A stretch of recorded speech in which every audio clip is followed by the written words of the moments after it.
ब्रह्मा जी का जो आदेश है महर्षि वाल्मीकि को, आपको इस श्लोक के माध्यम से उसको देखना चाहिए।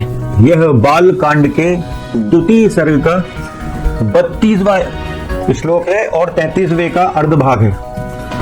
रामस्य चरितम कृत्स्नम कुरु त्वम ऋषि सत्तम धर्मात्मनो भगवतो लोके रामस्य धीमतः वृत्तम कथय धीरस्य यथा ते नारदाच्छ्रुतम वृत्तम कथय धीरस्य यथा ते नारदाच्छ्रुतम। मुनि श्रेष्ठ, तुम श्री राम के संपूर्ण चरित्र का वर्णन करो। परम बुद्धिमान भगवान श्री राम संसार में सबसे बड़े धर्मात्मा और धीर पुरुष हैं। तुमने नारद जी के मुंह से जैसा सुना है उसी के अनुसार उनके चरित्र का चित्रण करो। बालकांड के ही द्वितीय सर्ग का जो 33वां श्लोक है उसका अर्धभाग जो कहता है, रहस्यम च प्रकाशम च यद वृत्तम तस्य धीमतः रामस्य सह सौमित्रे राक्षसानाम च सर्वशः। इसके आगे जो 34वां भी श्लोक है वो भी इसी प्रकार है। इन दोनों श्लोकों का अर्थ यह है कि ब्रह्मा जी वाल्मीकि जी से कह रहे हैं कि बुद्धिमान श्री राम का जो गुप्त या प्रकट वृत्तांत है तथा लक्ष्मण, सीता और राक्षसों के भी जो संपूर्ण गुप्त या प्रकट चरित्र है वे सब अज्ञात होने पर भी तुम्हें ज्ञात हो जाएंगे।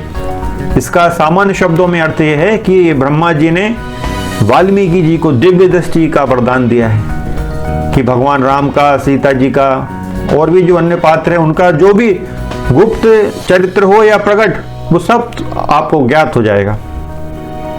अब जब इतना बड़ा वरदान मिल गया दिव्य दृष्टि का, तो वाल्मीकि जी के सामने तो भगवान का जो भूतकाल में घटी हुई घटनाएं हैं, जो भविष्य में घटेंगी घटनाएं और जो वर्तमान में घट रही हैं उन सब का ज्ञान हो गया है। फिर कैसे कोई घटना उनके लेखन से चूक सकती है? वो कैसे युद्धकांड पे समाप्त कर सकते हैं? यदि उत्तरकांड वाली घटनाएं घटी होती, सीता परित्याग और लवकुश का जन्म, तो फिर वो युद्धकांड पे क्यों अपनी रामायण को समाप्त करते? क्यों वहां फलश्रुति लिखते, आगे कथा लिखते कि सीता का परित्याग हुआ, लवकुश का जन्म हुआ? ये सब सारी कथाएं लिखने के बाद उसके बाद फलश्रुति लिखते, लेकिन उन्होंने फलश्रुति तो युद्धकांड में लिख दी। एक झूठ और बोला जाता है कि वाल्मीकि रामायण में 24,000 श्लोक हैं, तो इसके लिए बालकांड के द्वितीय सर्ग का श्लोक क्रमांक 42 बड़ा महत्वपूर्ण हो जाता है। वह श्लोक है, उदार वृत्तार्थ पदैर मनोरमय स्तदास्य रामस्य चकार कीर्तिमान समाक्षरैः श्लोक सतैर यशस्विनो यशस्करम काव्य मुदार दर्शनः। इसका अर्थ है, यह सोचकर उदार दृष्टि वाले उन यशस्वी महर्षि ने भगवान श्री रामचंद्र जी के चरित्र को लेकर सैकड़ों श्लोकों से युक्त महाकाव्य की रचना की जो उनके यश को बढ़ाने वाला है।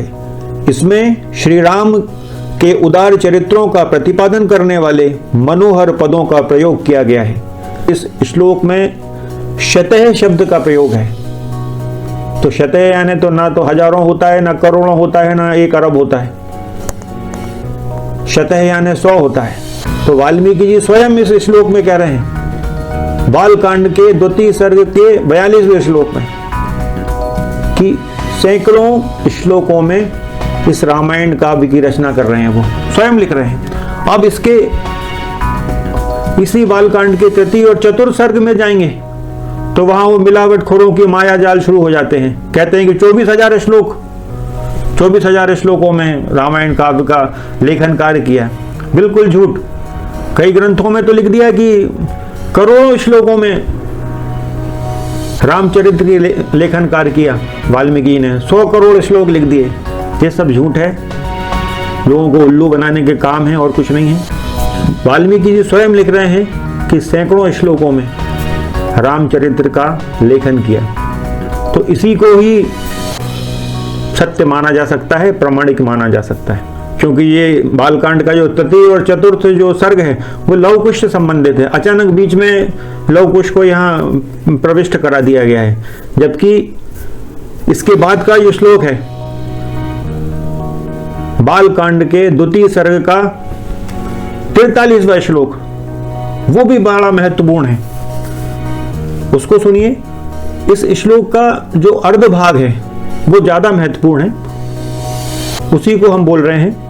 रघुवर चरितम मुनि प्रणीतम दश शिर शस्य वधम निशाम यध्वम, जिसका अर्थ यह है कि भावुक जनों, इस प्रकार शास्त्रीय पद्धति के अनुकूल बने हुए इस रघुवर चरित्र और रावण वध के प्रसंग को ध्यान देकर सुनो। कितना स्पष्ट लिख रहे हैं वाल्मीकि जी। वो इस पूरे रामायण ग्रंथ का लेखन का उद्देश्य बता रहे हैं कि उद्देश्य क्या है कि हे भावुक जनों, इस प्रकार शास्त्रीय पद्धति के अनुकूल बने हुए इस रघुवर चरित्र और रावण वध के प्रसंग को ध्यान देकर सुनो।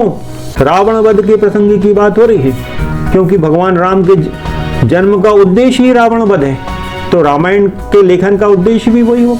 बीच बीच में भगवान ने जो अपनी लीलाएं दिखाई हैं, अपने आदर्श चरित्र का प्रदर्शन किया है मानव जाति के कल्याण हेतु, बीच बीच में उनका वर्णन है।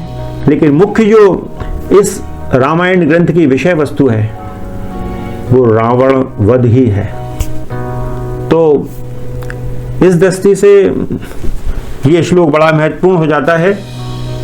43वें श्लोक का ये अर्धभाग, इससे बिल्कुल स्पष्ट हो जाता है कि 24,000 श्लोकों में वाल्मीकि रामायण के होने का अथवा 100 करोड़ श्लोकों में वाल्मीकि रामायण के होने का ये सब झूठ है, असत्य है, भ्रामक तथ्य है। तथ्य तो है नहीं, भ्रामक बात है। नारद जी की जो लघु रामायण है जो वाल्मीकि जी को सुनाई है, उसको आप इन चित्रों के माध्यम से देख सकते हैं। श्लोक क्रमांक 1 से श्लोक क्रमांक 100 तक ये आप चित्र के माध्यम से देखिए।